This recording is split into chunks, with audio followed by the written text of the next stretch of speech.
Hello, this is Tom with the Tractor Rescue Ranch. All of my parts for the starter on this John Deere 60 showed up early. I love it when that happens.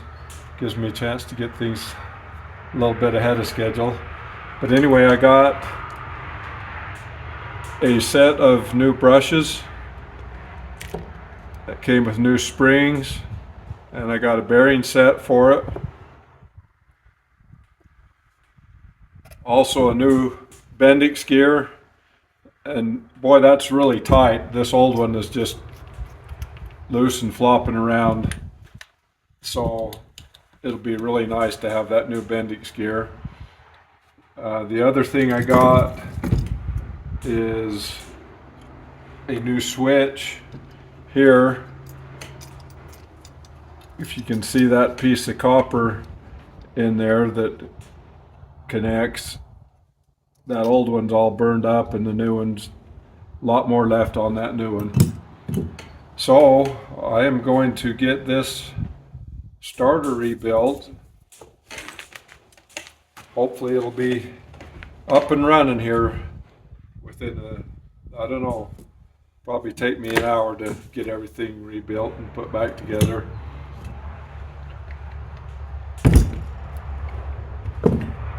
What I usually use, I know there's tools for this, but I don't have a complete set of mechanics tools. But I just get the appropriate size socket,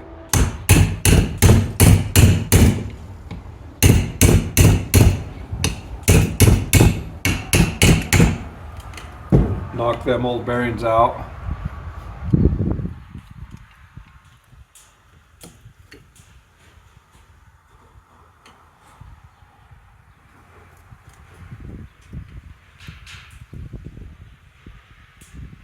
It's kind of curious, this old bearing is just a flat piece that's rolled over. It's got a joint there. The new one's a solid piece there.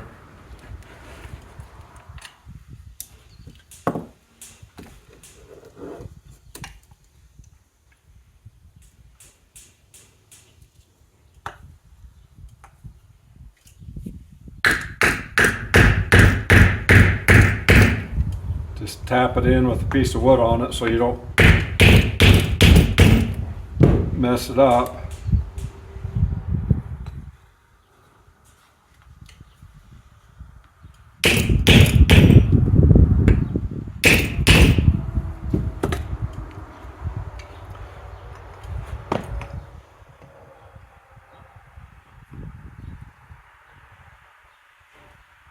Boy, that is so much tighter. That's unbelievable. That's going to really be nice. So on the back side of this piece here, I already loosened them. There's a couple screws here that holds this back piece in. So just to give me better access to it, I'll pull that piece out, and that opens it up so I'm not working down this hole to push this one out. Before I start replacing them, I always like to take the new one and make sure that I got the right thing before I mess up with the old one. So I've got this one to replace. It came with the new Bendix gear, came with a new bearing in it, so that particular one I'm not going to have to use. Save it for another job. So on the back side of this,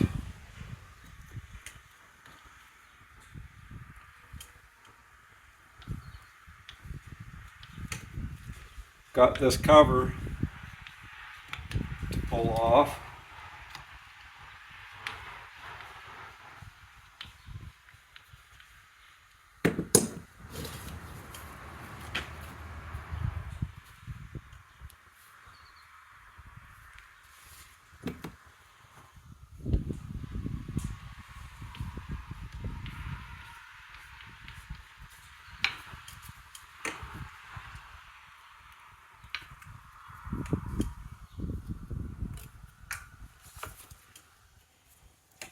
This is just a dust cover to keep everything clean in there where those brushes are. Gives you access to the brushes. This just keeps the dirt and everything out. But anyway, on the back here I'll have another bearing that I'm going to have to knock out of there.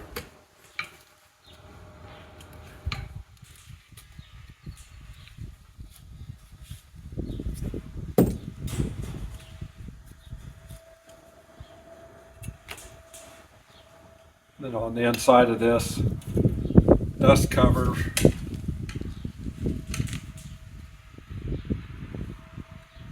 is a little sill, just made out of a thin paper, a thick paper I should say.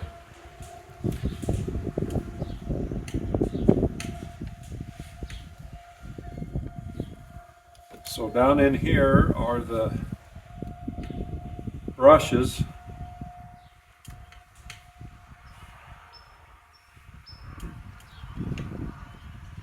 They're just a screw.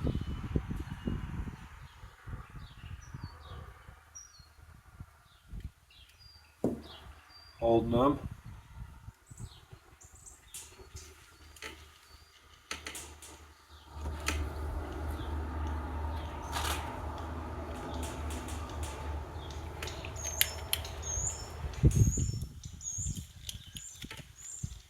I'll get a hold of that spring.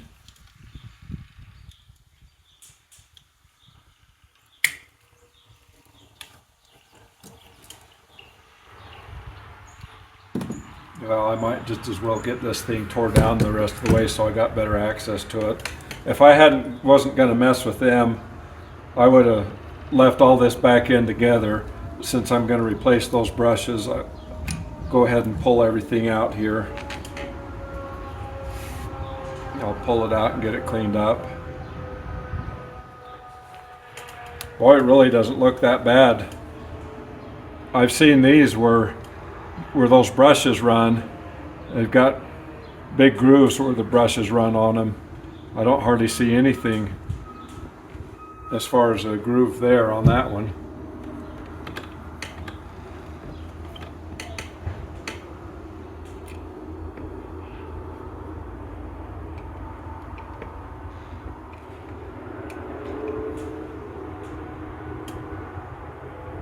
Interesting to see here. Boy, there's not a whole lot of difference. These new brushes are quite a bit, or a little bit longer, but not very much. So I'm not too worried about. I really probably didn't need to replace those brushes, but since things were all rusted up and everything, we'll go ahead and replace them.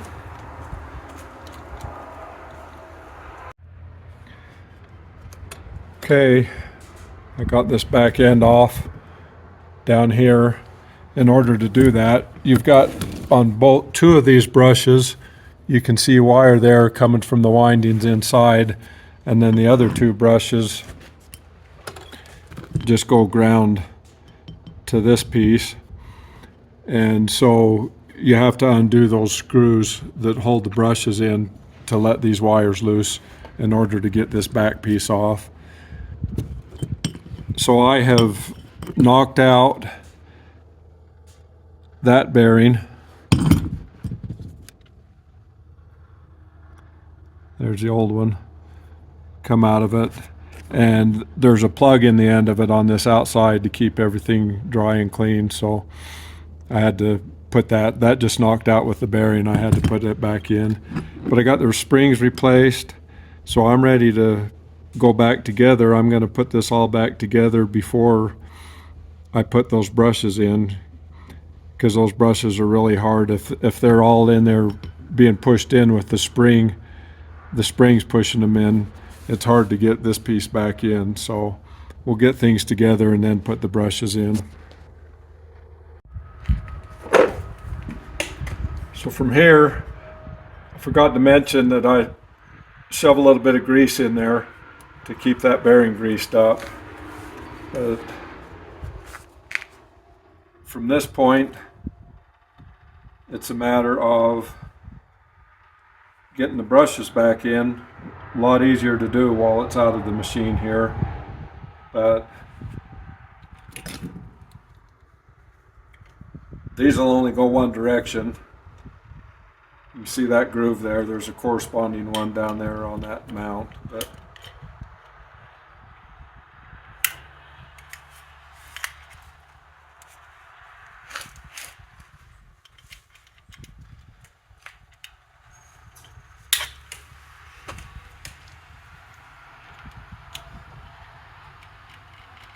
so just pull the spring out of the way.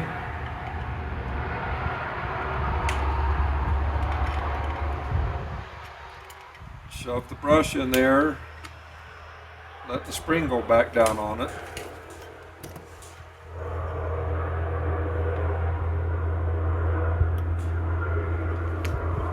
And it's that simple. We won't put the screws in quite yet because two of the screws have got to go in after these wires go in there in conjunction with it. But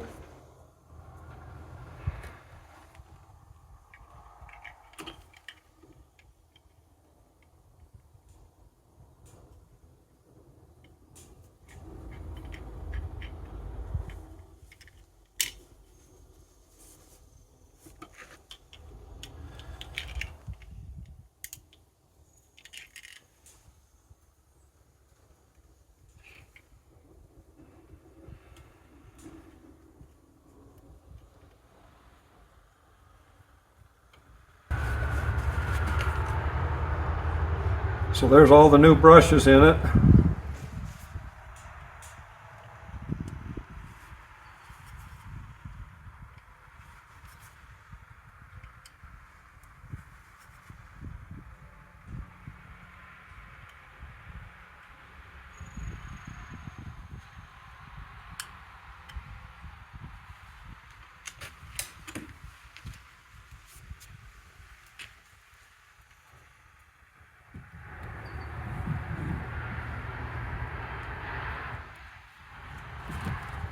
Now there's a pin on this back piece that's got to go in this corresponding hole. That'll make sure you got it lined up the way it's supposed to be.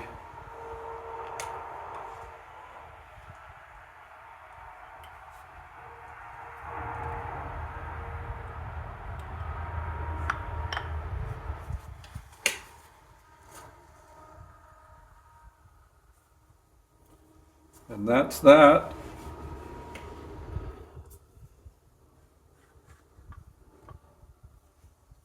So from here, it's just a matter of getting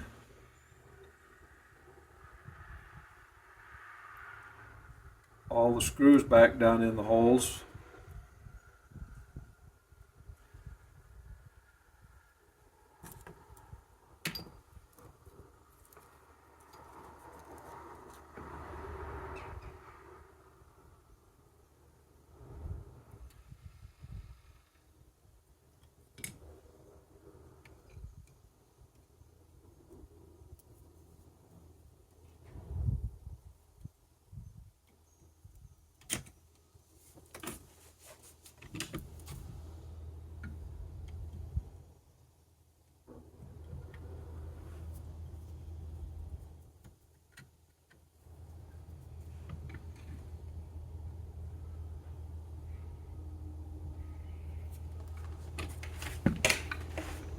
Getting everything back together right like that. Okay, sliding things back together. Both bearings are new. The new Bendix gear. There's a set of forks there that've got to ride in that thing, so got to put that in and get it on them forks. I've got a little dab of grease on everything, on this shaft and on my bearings, making sure it's all lubed up well.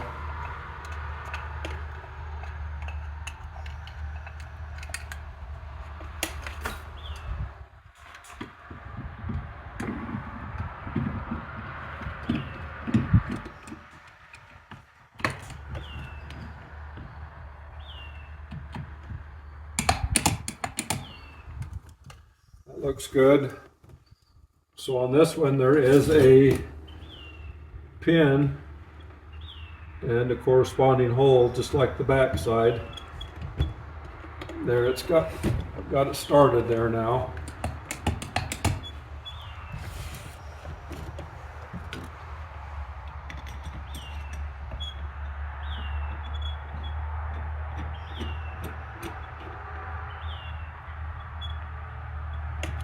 Get my long bolts back in it.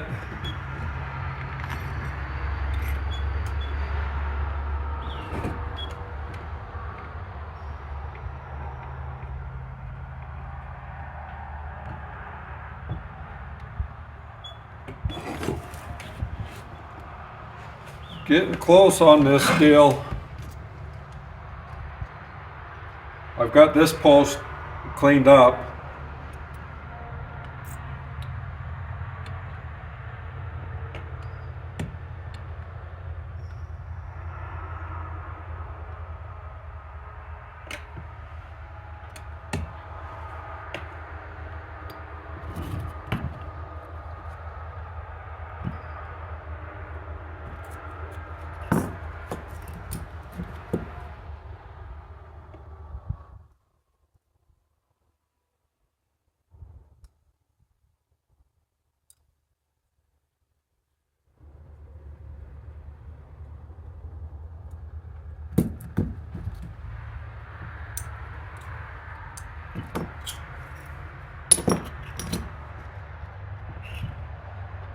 Get my switch put on and screwed into place, and then when it's actuated here,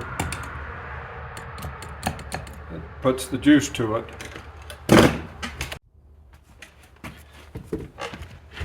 This is just a piece of absorbent felt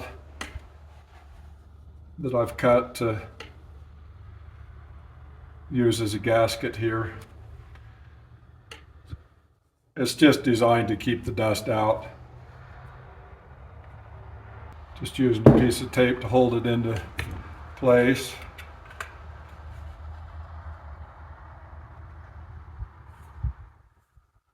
Generally these things, I've seen these dust covers don't even have anything there, but I just thought I'd put something back on there since the old one was still there.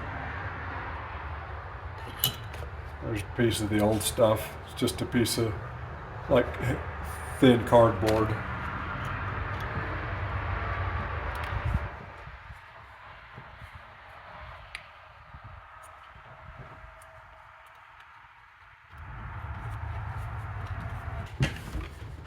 Well, that is that.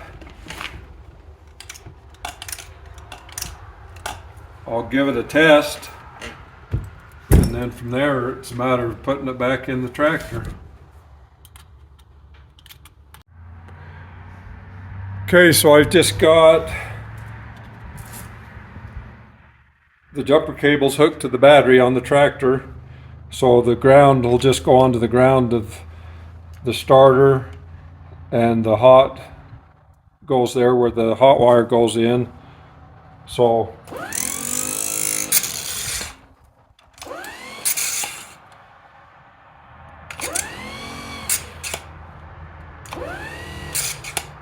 boy, that's smooth as could be.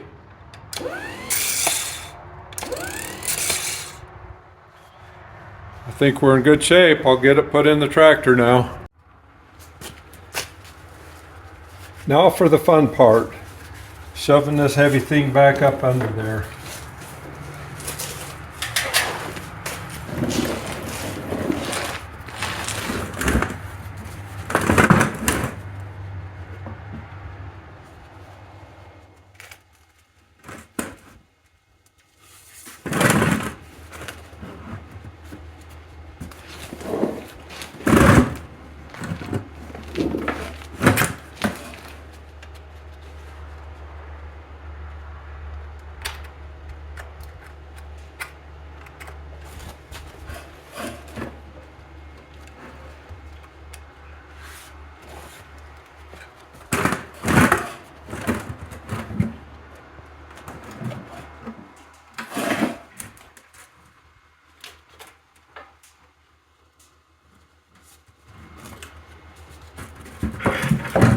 First thing is to get the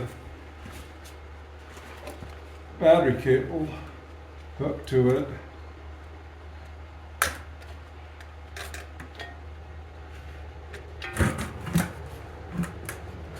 And it's got a big old chunk of copper that keeps it stiff so that it'll stick out up the hole up there and not hit anything.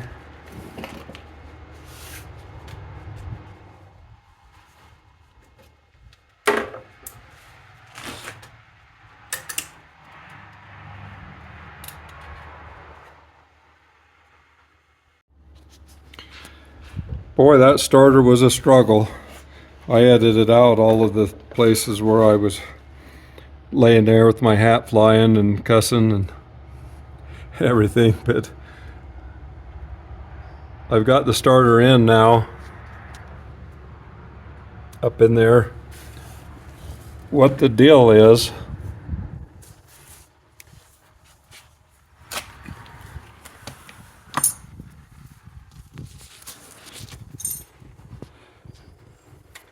we've got this actuator arm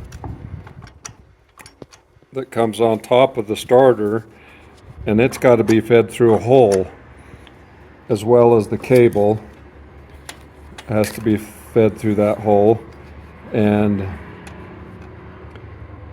the problem is it's spring loaded, so it doesn't go through the hole. So I had to put this piece of paracord, tie this piece of paracord to it, and pull on it as I shoved it up in there.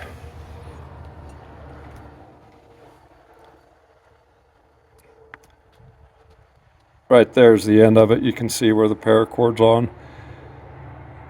Anyway, I really admire these old time engineers that build all this stuff, but sometimes you got to think there might have been a easier way to get some of it done. Okay, here's the moment of truth. I haven't got the covers back on yet. I wanted to check and make sure that it's going to work on me.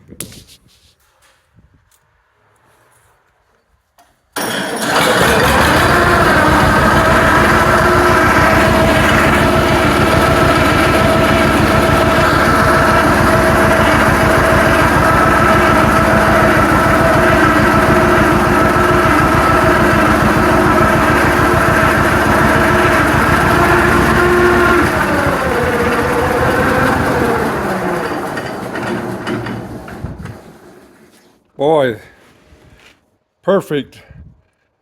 Took off the first try. No more Bendix gear problems. Just a little recap, that starter new from yesterday's tractors is $700 and some odd, and I spent $80 on that starter rebuild. And that's essentially a new starter now. It's got new bearings, new switch in it, new brushes, new Bendix gear. So that turned out really nice. Excited to get this girl out and start using her. Thanks for watching.